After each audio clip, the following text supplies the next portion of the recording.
நமக. முருகாசரணம். வாழ்க வையகம், வாழ்க வளமுடன். இன்று மார்ச் 21/3/2025. நினைப்பது நடக்கும்.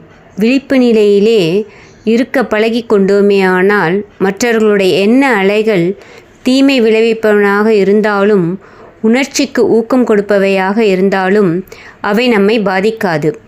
உதாரணமாக 4 வானொலி நிலையங்கள் 4 விதமான வேறுபட்ட நிகழ்ச்சிகளை ஒரே நேரத்தில் ஒளிபரப்புகின்றன. நம் ரேடியோவை எந்த அலைநீளத்தில் வைக்கிறோமோ அது மாத்திரம்தான் இங்கே கேட்கும். மற்றவை எல்லாம் வந்து மோதும், ஆனால் கேட்காது.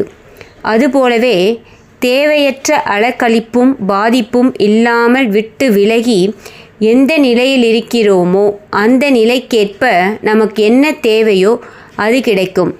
நாம் என்ன செய்ய வேண்டுமோ அதை நினைப்போம். நாம் என்ன நினைக்கிறோமோ அதை செய்ய முடியும் என்ற அளவிலே மனித திறமை வெளிப்படுகிறது.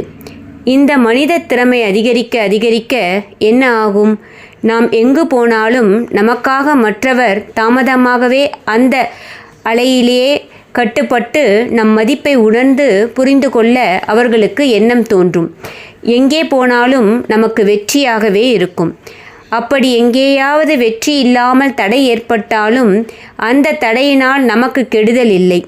நம்மை திருப்பி விடுவதற்காக இந்த அலைநீளத்தில் தேவையில்லாதவற்றை தள்ளிவிடுகிறது.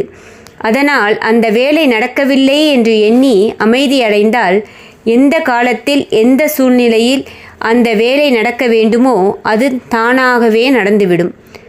முற்றறிவு, டோட்டல் கான்ஷியஸ்னஸ் என்று சொல்லக்கூடிய பிரபஞ்சம் முழுவதும் நிறைந்திருக்கக்கூடிய இதே அறிவுதான் எங்கேயும் இருக்கிறது.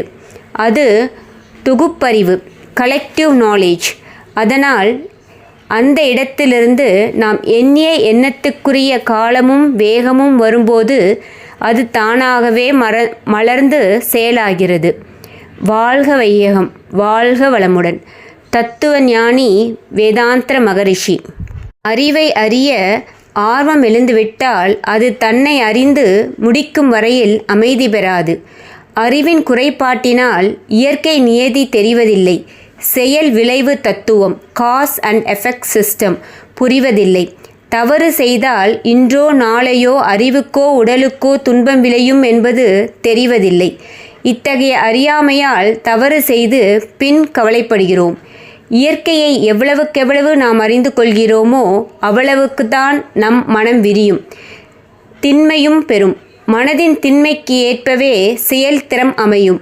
செயல் திறமைக்கு ஏற்பவே வாழ்க்கையானது வெற்றியும் மகிழ்ச்சியையும் நிரம்பியதாக விளங்கும்.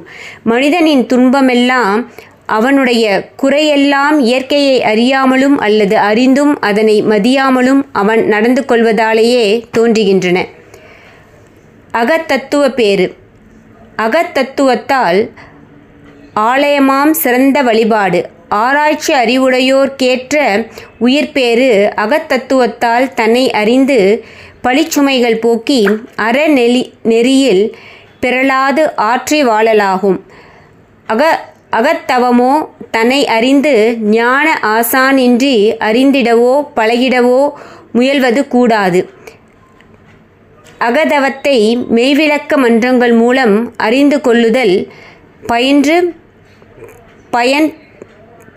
பயன் பெற்றுய்ய வாரீர். தத்துவ ஞானி வேதாந்த மகரிஷி. நன்றி.